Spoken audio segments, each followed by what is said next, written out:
अस्सलाम वालेकुम everyone, this is me Aamir Nazir. Welcome to my YouTube channel. Students, जैसा कि आप लोग जानते हैं कि बीकॉम पार्ट 1 पार्ट 2 के एग्ज़ाम्स होने वाले हैं 24 मई से। और इससे पहले की वीडियो में मैंने इकोनॉमिक्स का गेस्ट पेपर डाला था, डिस्कस भी किया था और शेयर भी किया था आप लोगों के साथ। अगर आपने अभी तक हमारे इकोनॉमिक्स का गेस्ट पेपर वाली वीडियो नहीं देखी और आप वो पेपर भी डाउनलोड करना चाहते हैं तो मैंने उसका लिंक डिस्क्रिप्शन में दे दिया है उस वीडियो का। आप हमारे चैनल की उस वीडियो पर जाएँ और वहाँ से गेस्ट पेपर भी डाउनलोड कर लें। इकोनॉमिक्स का उर्दू में भी है और इंग्लिश में भी है। और जो वीडियो में मैंने डिस्कशन की है उस गेस्ट पेपर के ऊपर, आप ज़रूर वो देखें ताकि आपको वो गेस्ट पेपर समझ में आए। उसमें जो ज़्यादा इंपॉर्टेंट सवाल है उसके अंदर भी वो भी मैंने डिस्कस किए कि वो और करना किस तरह से पेपर, वो भी डिस्कस किए हैं। आज की ये वीडियो आईटीबी की है। आईटीबी के गेस्ट पेपर को मैंने डिस्कस करना है इसमें। आईटीबी का अगर आप गेस्ट पेपर डाउनलोड करना चाहते हैं तो उसका लिंक डिस्क्रिप्शन में मौजूद है।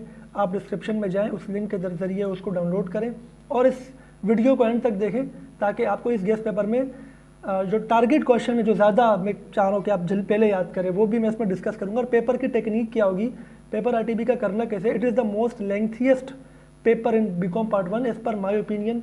When I was doing BCom and I was attempting this paper, ITB paper, तो मेरा पेपर पूरा नहीं हुआ था।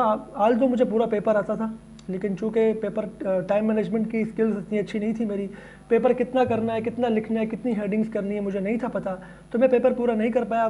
4 क्वेश्चन मैंने किए थे, 5 एक सवाल पूरा मेरा 20 नंबर का रह गया था। मैं नहीं चाहता कि आप लोगों से भी वही मिस्टेक हो, ठीक है ना। That's why this video is very important for you. तो गेस्ट पेपर की तरफ चलते हैं, फिर मैं आपको बताऊंगा टेक्निक क्या होगी। देखिए, सबसे जो इंपॉर्टेंट, अगर आप गेस्ट पेपर आपने डाउनलोड कर लिया है तो साथ साथ गेस्ट पेपर भी देखें और मेरी वीडियो को भी सुने।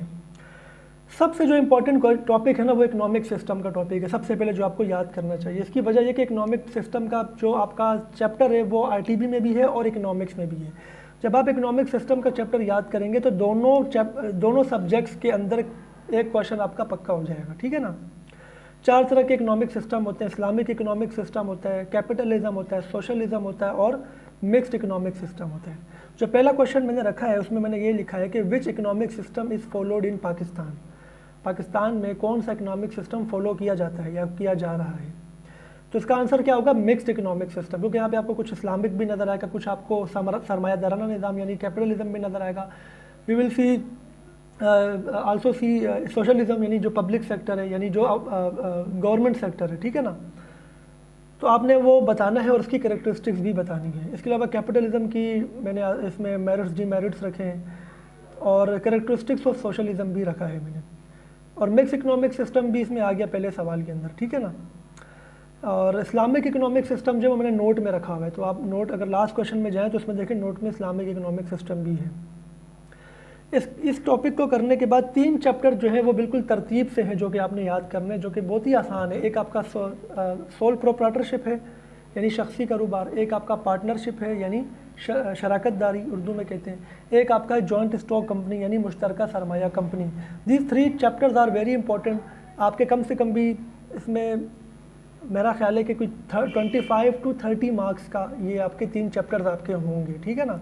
यानी अगर ये इकोनॉमिक सिस्टम और उसको मिला लिया जाए तो 40-45 मार्क्स आपके बन जाते हैं। जो हमारा जो सोल प्रोप्राइटरशिप बिजनेस है, आप चाहें तो पहले सोल प्रोप्राइटरशिप याद करें, फिर पार्टनरशिप, फिर कंपनी, और आप रिवर्स में भी आ सकते हैं। पहले कंपनी याद कर लें, ज़्यादा इंपॉर्टेंट चूँकि कंपनी है मेरे हिसाब से, क्योंकि जो सेकंड क्वेश्चन है वो कंपनी का है कि what is the process of formation of joint stock company, यानी कंपनी को बनाने का क्या तरीकाकार है, स्टेप बाय स्टेप बताना होता है। Memorandum of association, article of association का क्या डिफरेंस होता है, पब्लिक कंपनी और प्राइवेट कंपनी में क्या डिफरेंस होता है। ये 3 सवाल मैंने रखे हैं इस चैप्टर से, ठीक है ना। पार्टनरशिप बिजनेस बहुत ही मेरा ख्याल से एक बड़ा टॉपिक है, लंबा टॉपिक है।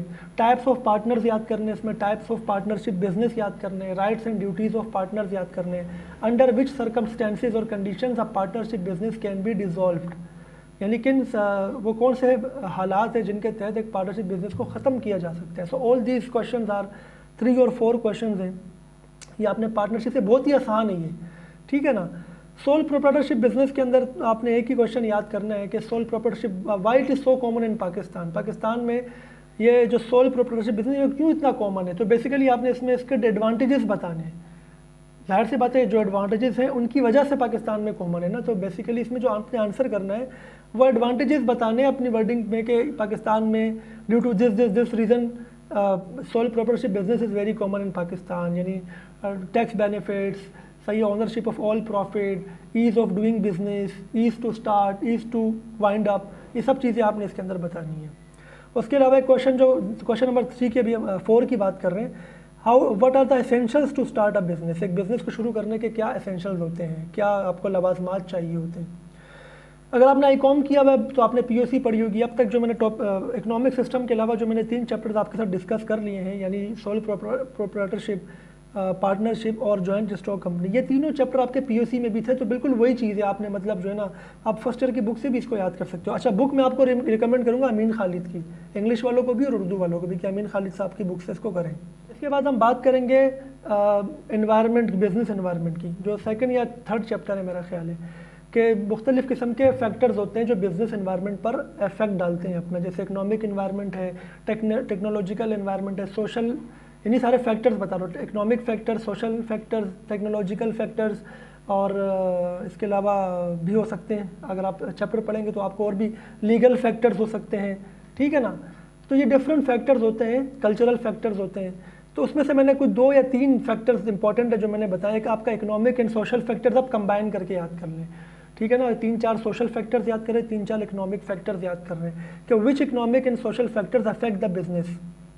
और उसके अलावा टेक्नोलॉजिकल फैक्टर्स भी देख लें, क्योंकि मॉडर्न बिजनेस एनवायरनमेंट में इट इज़ वेरी इंपॉर्टेंट। इसके बाद हम बात करेंगे बिजनेस कॉम्बिनेशन की। इसके अंदर सिर्फ 2 सवाल आपने याद करने हैं कि बिजनेस कॉम्बिनेशन के क्या, कितनी टाइप्स होती हैं, और बिजनेस कॉम्बिनेशन के ऑब्जेक्टिव्स क्या, why different businesses establish business combination. पोर्ट, उसमें कार्टेल होता है, ठीक है ना, ट्रस्ट होता है, ठीक है ना, पोल होता है।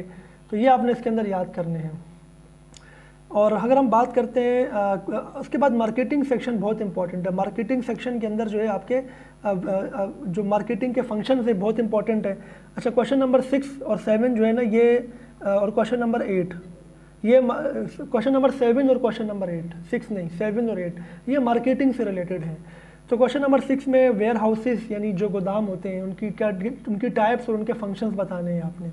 और इसी के साथ जो इसका सेकंड पार्ट है वो है ट्रांसपोर्टेशन के मीन्स बताने, कि ट्रांसपोर्टेशन कितनी तरह की होती है। आपको सिंपल क्वेश्चन है ये कि ट्रांसपोर्टेशन बाय एयर होती है, बाय सी होती है, बाय लैंड होती है। मार्केटिंग के फंक्शंस आपने एक्सप्लेन करने हैं, ठीक है, मार्केटिंग की डेफिनेशन और उसके फंक्शंस। और मार्केटिंग मिक्स क्या होती है, 4 पीस होते हैं मार्केटिंग के, प्राइस, प्रोडक्ट, प्लेसमेंट और प्रमोशन।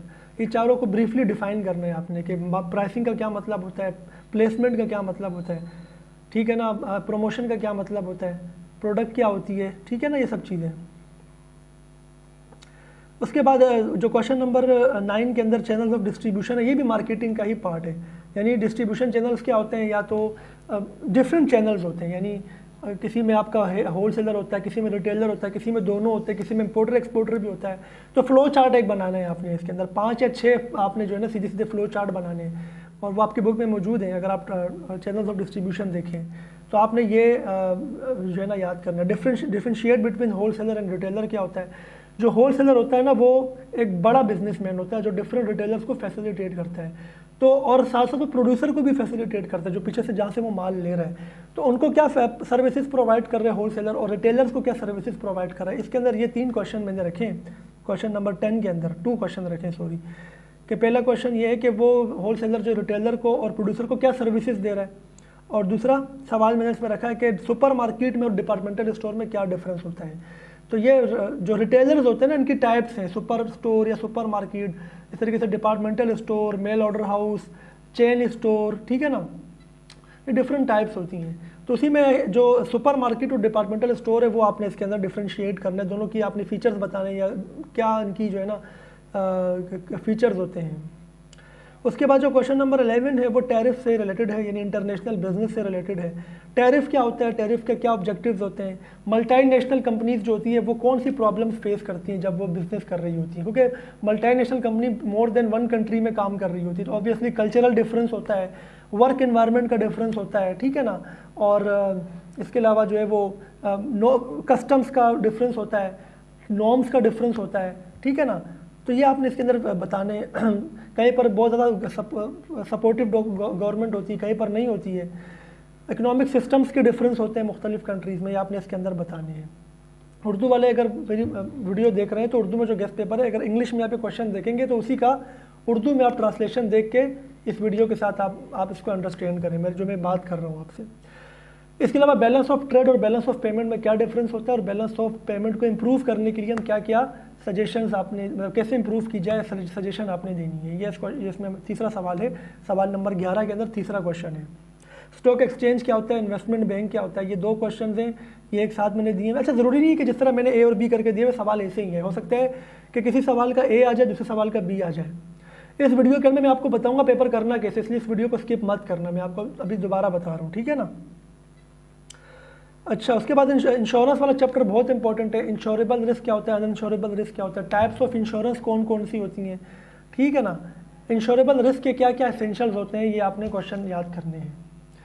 लास्ट क्वेश्चन है जिसमें मैंने कुछ आप लोगों को नोट्स बताए हैं कि कौन कौन से नोट्स अगर आप याद करना चाहें। Qualities of a good businessman है, प्रोस्पेक्टस क्या होता है, partnership deeds, types of partnership business, Islamic economic system, product life cycle, chain store, mail order house, ठीक है ना, characteristics of a company, lease, types of lease. अगर आप मुझसे ये सवाल करें सर तो 10 नोट्स हैं, 10 नहीं याद कर रहे, मैं कम बताएं, तो मैं आपको कोई 5 बता देता हूँ, ठीक है, जो ज़्यादा इंपॉर्टेंट है। टाइप्स ऑफ लीज याद करें इसमें प्रोडक्ट लाइफ साइकिल याद करें, ठीक है, इसमें आप प्रोस्पेक्टस याद करें, 3 हो गए, इसमें आप इस्लामिक इकोनॉमिक सिस्टम याद करें, 4 हो गए, और कैरेक्टरिस्टिक्स ऑफ अ कंपनी याद करने। अगर advantages disadvantages of a company आ जाए और कैरेक्टरिस्टिक्स ऑफ अ कंपनी एक ही चीज़ है, तो आप अगर ये याद करेंगे तो उसको एडवांटेजेस डिसएडवांटेजेस में भी डाल सकते हैं। यानी इसमें जो कैरेक्टरिस्टिक्स अच्छा वाला होगा, पॉजिटिव होगा, उसको एडवांटेजेस में डाल दें, जो आपको नेगेटिव लग रहा होगा कैरेक्टरिस्टिक्स से, डबल टैक्सेशन, ये इसकी कैरेक्टरिस्टिक्स है तो ये इसका डिसएडवांटेज भी है, ठीक है ना, तो आप उसको डाल सकते हैं डिसएडवांटेजेस में। अब मैं बात करने लगा हूँ कि पेपर को करना कैसे। देखिए बात वही है, जितने नंबर का सवाल आएगा उससे आधी हेडिंग डिफाइन करनी है। यानी एक हेडिंग के 2 नंबर रखें, 10 नंबर का सवाल है 5 हेडिंग डिफाइन करें, 20 नंबर का सवाल है 10 हेडिंग डिफाइन करें, कम से कम। आपको लगता है ये कम है तो एक हेडिंग बढ़ा लें, अगर मतलब 5 की जगह 6 हेडिंग डिफाइन कर लें और 10 की जगह 11 हेडिंग डिफाइन कर लें। 12 नंबर का सवाल है तो 6 हेडिंग कम से कम डिफाइन करनी है, एक हेडिंग के 2 हेडिंग डिफाइन करने का तरीका ये कि पहले आप उसको लिस्ट डाउन किया करें, फिर डिफाइन किया करें। एक हेडिंग को 4 से 5 लाइनों में मैक्सिमम डिफाइन किया करें। अगर 3 घंटे का पेपर है, आप अपना टाइम डिस्ट्रीब्यूशन जब आप बनाएंगे, टाइम मैनेजमेंट, तो 2.5 घंटे का बनाए, यानी आपको 2.5 घंटे हैं ये समझ लें आप, और 30 मिनट आपको एक सवाल करने के लिए है। तो अगर 20 नंबर के 2 पार्ट हैं 10-10 नंबर के, तो 15 मिनट एक पार्ट के लिए आपके हो गए, 15-15 मिनट, यानी इस तरह 30 मिनट के अंदर करना है। 15 मिनट में जितना हो सके उतना करें, बस 15-16 मिनट शुरू हो जाए, बस जितना किए उसको आप बस फाइनल वर्ड्स लिख के उस पर उसको अगले क्वेश्चन पे चले जाएं। हमेशा जब एक सवाल ख़त्म होता है, यानी पार्ट ए आपने ख़त्म कर दिया, पार्ट बी स्टार्ट कर रहे हैं, नीचे जगह है तो नीचे से ही स्टार्ट कर लें आप हेडिंग लगा के। और लेकिन जब आपका एक सवाल पूरा हो जाए, यानी ए और बी दोनों हो गए, अब आप अगले क्वेश्चन को अटेंड करने जा रहे हैं, तो नेक्स्ट पेज से शुरू करें। अगर उसकी नीचे जगह है तो आप उसको छोड़ दें। अगर आप कोई पेज छोड़ना चाह रहे हैं तो उसको आप पेंसिल से एक तिरछी क्रॉस मारें, पर आप नेक्स्ट पेज पे जाके स्टार्ट कर सकते हैं। ब्लू मार्कर से आप हेडिंग लगाएं, ब्लैक से इसको डबल अंडरलाइन करें। ये काम सबसे एंड में करना है। पेपर पूरा करके हेडिंग आपने तो ब्लू से लगा लिए, अंडरलाइन के लिए टाइम चाहिए होता है, अंडरलाइन के लिए सफाई चाहिए होती है। जो अंडरलाइन जो है वो डबल अंडरलाइन करें तो अच्छा लगेगा ज़्यादा। मेन हेडिंग डबल अंडरलाइन कर लें, साइड हेडिंग सब हेडिंग्स को सिंगल अंडरलाइन कर लें। ये सारा काम एंड में करना है, पेपर प्रेजेंटेशन पे काम एंड में करना है आपने, यानी कि आपने खूबसूरती अगर आप दिखाना चाह रहे हैं। लाइन अगर दोनों तरफ खींचेंगे तो अच्छी बात है पेपर में, ठीक है ना, नहीं खींचेंगे तो कोई मसला नहीं, लेकिन खींचेंगे तो अच्छी बात है। अगर एक साइड पे लाइन खिंची भी मिली आपको तो एक साइड पे आप लगा लें, थोड़ा आपका क्या होगा कि साइड पे मार्जिन हो जाएगा, तो आप ज़्यादा से ज़्यादा आप मतलब आगे ज़्यादा पेजेस यूज़ कर सकते हैं, ठीक है ना। तो ये कुछ टिप्स थी मेरी, उम्मीद है आपको ये पेपर इंशाल्लाह आपका अच्छा होगा। ये इस पे आपको वीडियो समझ में आई होगी, ये पेपर आपके लिए बहुत हेल्पफुल होगा इंशाल्लाह। इस पेपर को डाउनलोड करें। इकोनॉमिक्स का पेपर अगर डाउनलोड करना है तो मैं इसके लिंक डिस्क्रिप्शन में दे दिया है, वो वहाँ से आप वो वीडियो भी देखें, गाइडलाइन भी सुने और पेपर भी आप गेस्ट पेपर डाउनलोड कर सकते हैं। ये गेस्ट पेपर एडीसी वाले भी इक्वली जो है वो इसको यूटिलाइज़ कर सकते हैं। एडीसी वालों के लिए भी ये गेस्ट पेपर इतना ही इक्वली इंपॉर्टेंट है। तो बीकॉम पार्ट 1 हो या एडीसी पार्ट 1 हो, आपके लिए ये गेस्ट पेपर इंशाल्लाह हेल्पफुल होगा आपके पेपर्स के लिए। तो अपना ख्याल रखिएगा। नेक्स्ट वीडियो में आपसे मुलाकात होगी। अकाउंटिंग की कंप्लीट प्लेलिस्ट मौजूद है लेक्चर्स की, अगर आप वो देखना चाहते हैं तो डिस्क्रिप्शन में जाएं और अकाउंटिंग के मुख्तलिफ टॉपिक्स पे लेक्चर देख सकते हैं, bank reconciliation, adjusting entries, financial statement वगैरह। तो अपना ख्याल रखिएगा और चैनल को ज़रूर सब्सक्राइब करिएगा। अल्लाह हाफिज़।